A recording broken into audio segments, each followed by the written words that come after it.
بسم اللہ الرحمن الرحیم۔ اللہ تعالیٰ کی بارگاہ میں جو دین قابل قبول ہے، مقبول ہے، وہ دین اسلام ہے۔ اس دین اسلام کے علاوہ کوئی اور دین اللہ کی بارگاہ میں قابل قبول نہیں ہے۔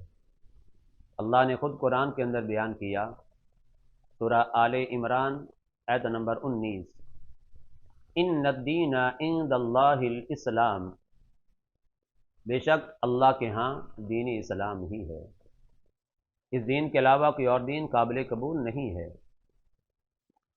لیکن سوال یہ ہے، اس دین اسلام کی اساس کیا ہے، بنیاد کیا ہے؟ تو وہ دین اسلام کی بنیاد اور اساس عقیدہ توحید و رسالت ہے۔ عقیدہ توحید کیا ہے؟ عقیدہ توحید یہ ہے کہ اللہ کو ذات کے اعتبار سے، صفات کے اعتبار سے اور اسماء کے اعتبار سے جو اسی اللہ کے ساتھ خاص ہیں، ایک مانا جائے، یکتا مانا جائے، تنہا مانا جائے۔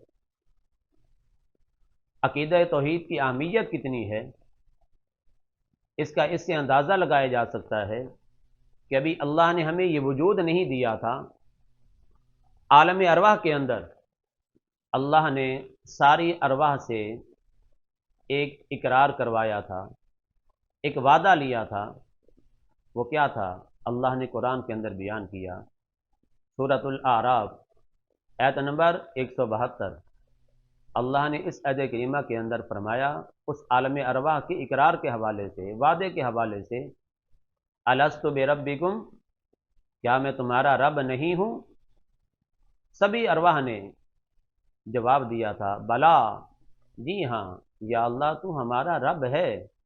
اب دیکھیں کہ عالم ارواح میں سب سے پہلے اللہ نے جو اقرار کروایا، جو وعدہ لیا، وہ کیا تھا؟ عقیدہ توحید کے حوالے سے تھا۔ اس سے اندازہ لگایا جا سکتا ہے کہ عقیدہ توحید کی کتنی اہمیت ہے۔ پھر اس سبق، اس وعدے کی یاد دہانی کے لیے جو عالم ارواح میں ہم سے لیا گیا، اللہ نے اس کائنات کے اندر 1,24,000 انبیاء اور رسل علیہم السلام کو مبعوث فرمایا، اور سارے انبیاء علیہم السلام کے جو مقاصد ہیں، ان مقاصد میں سے سب سے پہلے نمبر پر جو مقصد رکھا گیا وہ یہی عقیدہ توحید تھا۔ سارے انبیاء اور سارے رسول علیہم السلام اپنی اپنی امتوں کو عقیدہ توحید کی طرف بلاتے رہے، دعویٰ دیتے رہے۔ اس سے اندازہ لگا سکتے ہیں عقیدہ توحید کی اہمیت کتنی ہے۔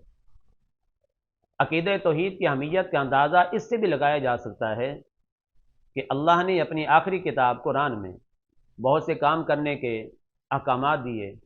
فار ایگزامپل فرمایا، اقیم الصلاۃ، نماز کو قائم کرو، یہ اللہ کا حکم ہے نماز کو قائم کرنا۔ وآتوا الزکاۃ، زکوٰۃ کو ادا کرو۔ اب زکوٰۃ کو دینا یہ اللہ پاک کا حکم ہے۔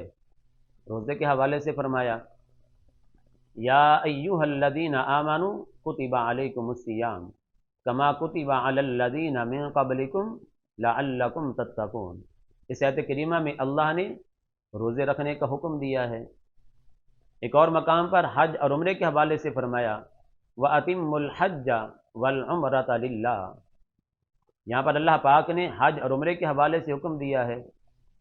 الغرض اللہ نے قرآن کے اندر بہت سے کام کرنے کے احکامات دیے، لیکن اپنی آخری کتاب کے اندر جو سب سے پہلا حکم دیا ہے، سب سے پہلا جو حکم دیا ہے وہ کس حوالے سے ہے؟ وہ یہی عقیدہ توحید کے حوالے سے ہے۔ سورۃ البقرہ آیت نمبر 21 فرمایا، یا ایھا الناس اعبدوا ربکم الذی خلقکم والذین من قبلکم لعلکم تتقون۔ اے لوگو، اپنے رب کی عبادت کرو جس نے تمہیں پیدا کیا، تم سے پہلوں کو پیدا کیا، تاکہ تم متقی بن جاؤ۔ اب اس آیت کریمہ میں اللہ نے قرآن کا پہلا حکم دیا ہے، وہ کیا ہے؟ توحید کے حوالے سے ہے، اپنی عبادت کے حوالے سے ہے۔ اس سے اندازہ لگا سکتے ہیں عقیدہ توحید کی اہمیت کتنی ہے۔ یاد رکھیں، اس ساری کائنات کی جو سب سے بڑی طاقت ہے، سب سے بڑی قوت ہے، وہ کیا ہے؟ وہ عقیدہ توحید ہے۔ عقیدہ توحید پر جو قائم ہوتا ہے وہ کبھی کمزور نہیں پڑ سکتا ہے، کبھی ہار نہیں سکتا ہے، کبھی دب نہیں سکتا ہے۔ عقیدہ توحید پر قائم رہنے والا ہمیشہ سرخرو ہوتا ہے۔